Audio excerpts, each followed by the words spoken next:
Bienvenue. Aujourd'hui, on va se lancer dans une exploration qui part, en fait, d'une très vieille querelle. Une querelle entre la poésie et la science. Il y a 2 siècles, le poète John Keats a accusé le grand Isaac Newton d'avoir, et je cite, détissé l'arc-en-ciel. En gros, l'idée, c'est qu'en expliquant la physique de l'arc-en-ciel, Newton il aurait détruit sa magie. Du coup, la question est simple. Est-ce que la science tue l'émerveillement? C'est une excellente question. Et pour nous guider, on s'appuie sur des extraits d'un livre qui prend le contre-pied total de cette idée. C'est Unwooving the Rainbow de Richard Dawkins. Le titre est Une réponse directe à Keats. Exactement. Pour Dawkins, non seulement la science ne détruit rien, mais elle est la source de l'émerveillement le plus profond qui soit. Notre mission, c'est un peu de voir s'il a raison. Et son point de départ, c'est un concept qu'il appelle l'anesthésie du familier. On est tellement habitué aux miracles qui nous entourent. Le fait d'être en vie, le soleil qui se lève. Voilà. La complexité d'un brin d'herbe, on ne les voit même plus, on est devenu blasé. Et l'idée de son livre, c'est que la science est le meilleur antidote à ça. C'est l'outil qui nous permet de regarder le monde avec des yeux neufs et de se dire « waouh ». Ok, alors commençons par l'idée la plus fondamentale et peut-être la plus vertigineuse, le simple fait d'exister. Dawkins nous met face à une réalité statistique assez brutale, je trouve. Il dit que l'immense majorité des gens qui auraient pu exister, ils ne naîtront jamais. Le nombre de combinaisons génétiques possibles, rien qu'avec l'ADN de nos parents, c'est astronomique. Il dit que ça dépasse le nombre de grains de sable sur toutes les plages du monde. C'est une pensée incroyable. Il a une citation très forte là-dessus. Il dit « Nous allons mourir et cela fait de nous les chanceux ». La plupart des gens ne mourront jamais parce qu'ils ne naîtront jamais. C'est puissant! Oui, on a tendance à voir la mort comme une tragédie, mais dans cette perspective, c'est juste le signe qu'on a gagné à la loterie la plus improbable qui soit. D'accord, l'idée de la loterie génétique est immense. Mais est-ce que c'est pas juste une façon de voir les choses? Je veux dire, une fois que la chaîne des événements a eu lieu, notre existence devient une certitude, plus une chance. Est-ce qu'il force pas un peu le trait? C'est une très bonne question. En fait, il ne nie pas le déterminisme. Son point, c'est de regarder cette chaîne, mais en arrière. Prenez la rencontre de vos parents, D'accord. puis celle de vos grands-parents. Remontez encore. Chaque maillon de cette chaîne est une coïncidence folle. Il cite l'écrivain Desmond Morris, qui retrace sa propre existence à un boulet de canon tiré pendant les guerres napoléoniennes. Ah oui, cette histoire est incroyable.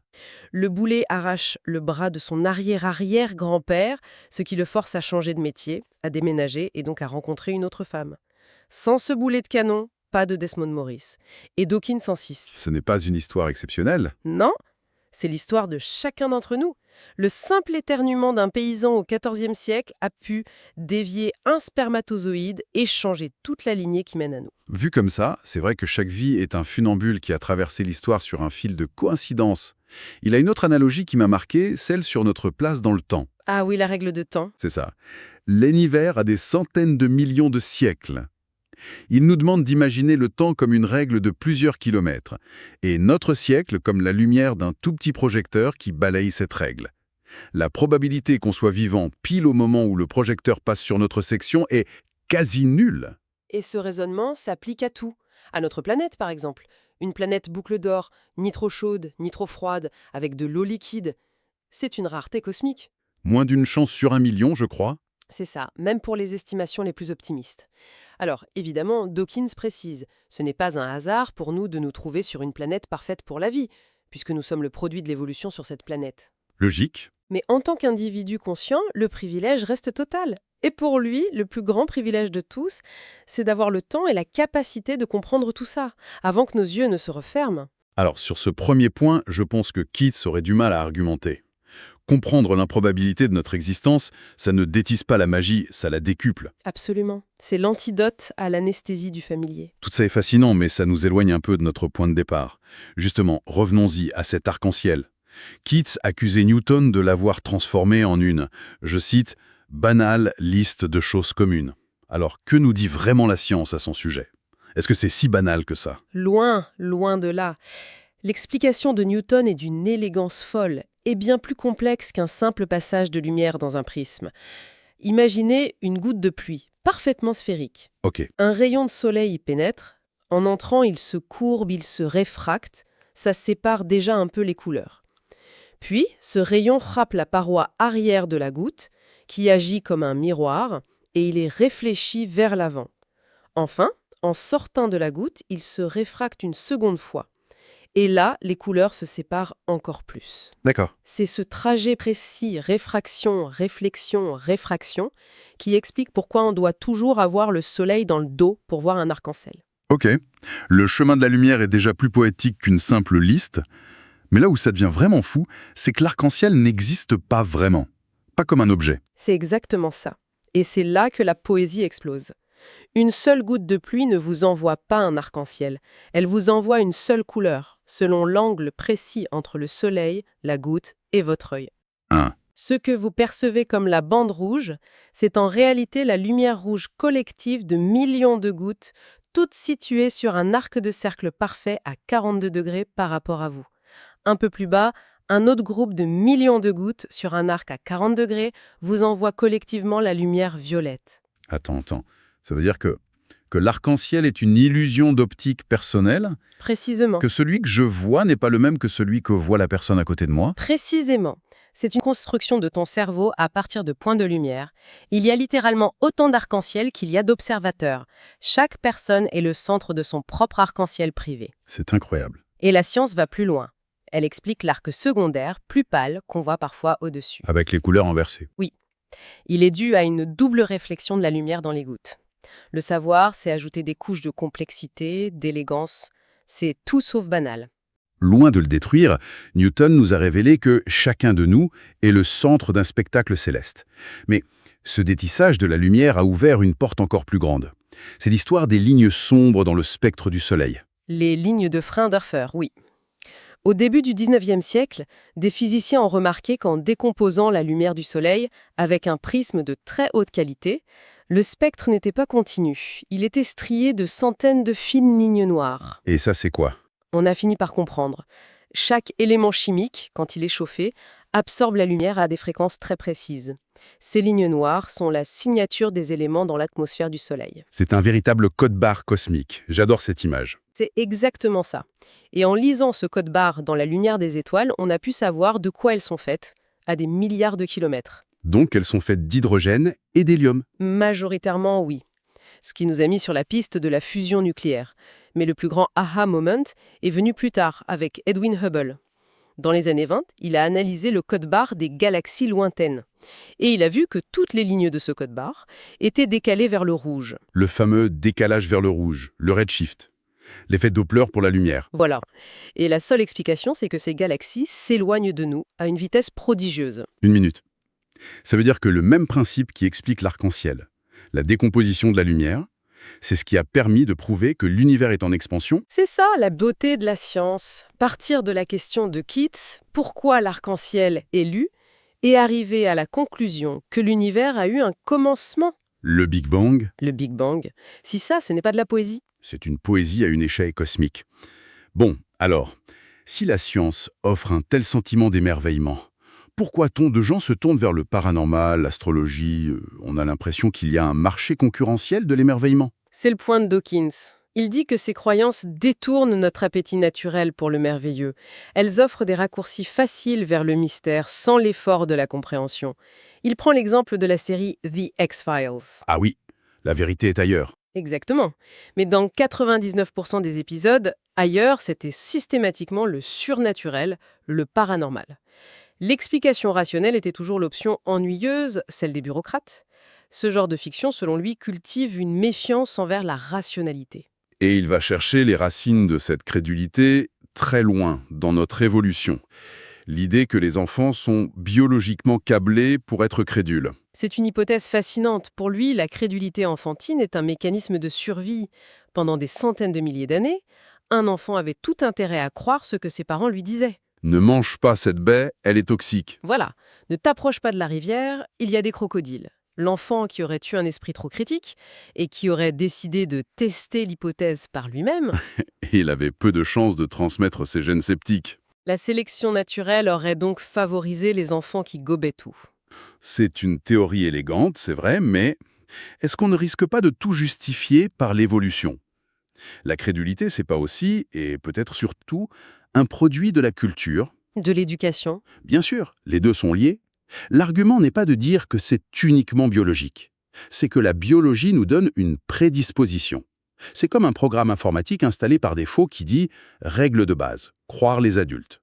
Ce programme est vital. Il permet d'apprendre le langage, d'éviter les dangers. Le problème, c'est qu'il ne fait pas le tri. Non, il fait absorber le package complet. Le feu brûle et le Père Noël existe sont stockés avec le même niveau de confiance. Devenir adulte, pour Dawkins, c'est apprendre à désinstaller ce programme par défaut pour le remplacer par un scepticisme réfléchi. Les charlatans exploitent ce programme. Son analyse des coïncidences est frappante. L'exemple du médium à la télé qui prétend arrêter les montres. Ah oui, un cas d'école. Le médium se concentre à l'antenne et demande aux gens de vérifier leur montre. Inévitablement, le standard explose. Ma montre s'est arrêtée pile à ce moment-là. C'est un miracle. Sauf que c'est une pure question de statistique. Sur des millions de téléspectateurs, il y a des milliers d'appareils à quartz. Il est statistiquement certain qu'un certain nombre vont tomber en panne dans n'importe quelle fenêtre de 5 minutes. Le médium ne fait rien, il se contente de revendiquer le crédit. C'est le fameux biais du PTWH, c'est ça? L'acronyme un peu barbare. Population d'événements qui auraient semblé être des coïncidences.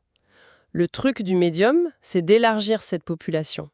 Si quelqu'un appelle pour dire « ma montre ne s'est pas arrêtée, mais l'horloge de la cuisine, oui », le médium dira « oui, ça marche aussi ». En rendant les critères de succès de plus en plus vagues, on augmente la probabilité du miracle jusqu'à la rendre certaine.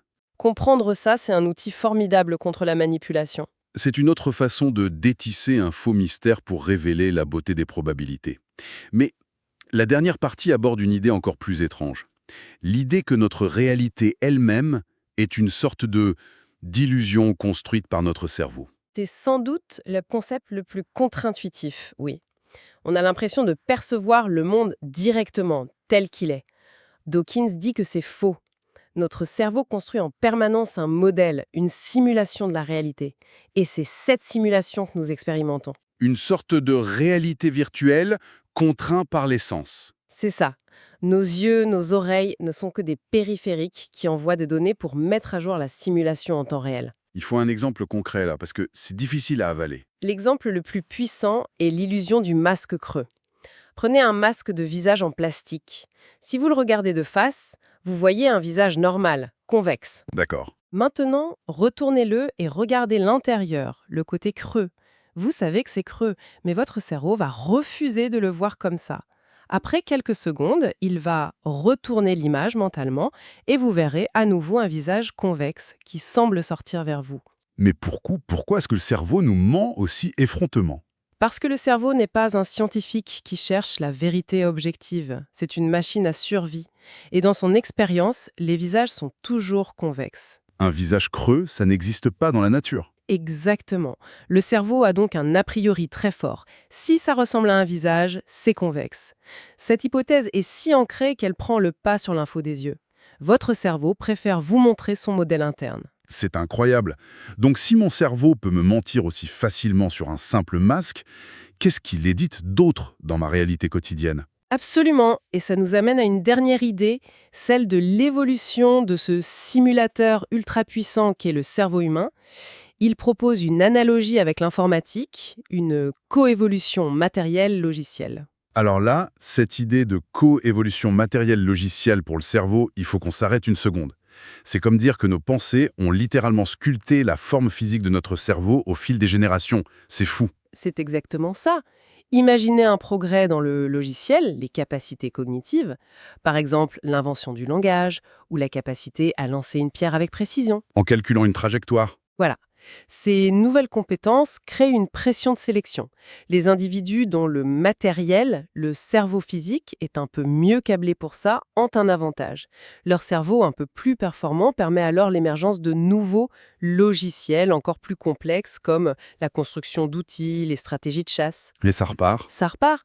C'est une boucle de rétroaction positive, une spirale qui aurait conduit à l'explosion de la complexité du cerveau humain en un temps évolutif très court. Au final, en partant d'un arc-en-ciel, on a fait un voyage assez dingue.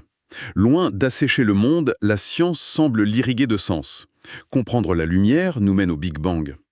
Comprendre la probabilité nous arme contre les manipulateurs. Et comprendre notre cerveau nous révèle qu'on vit tous dans une simulation personnelle de l'univers. C'est bien plus poétique que le simple mystère de l'ignorance. C'est la conclusion de Dawkins, et il nous laisse avec une pensée qui est, je trouve, profondément émouvante. Nous sommes, à notre connaissance, la seule espèce sur cette planète capable de comprendre l'univers avant de disparaître. C'est vrai. Nous sommes les seuls à pouvoir anticiper notre propre mort, mais aussi les seuls à pouvoir dire, avant que le rideau ne tombe, oui, voilà pourquoi cela valait la peine de venir au monde. La science ne nous donne pas seulement des réponses, elle nous donne de meilleures raisons de nous émerveiller d'être là. Et la pensée finale qu'on laisse à nos auditeurs est la suivante. Si notre cerveau est si prompt à construire des modèles, à voir des visages convexes là où il n'y en a pas, et à préférer ses propres simulations à la réalité brute, quelles autres illusions, utiles et invisibles, structurent notre réalité de tous les jours sans même qu'on s'en rende compte ?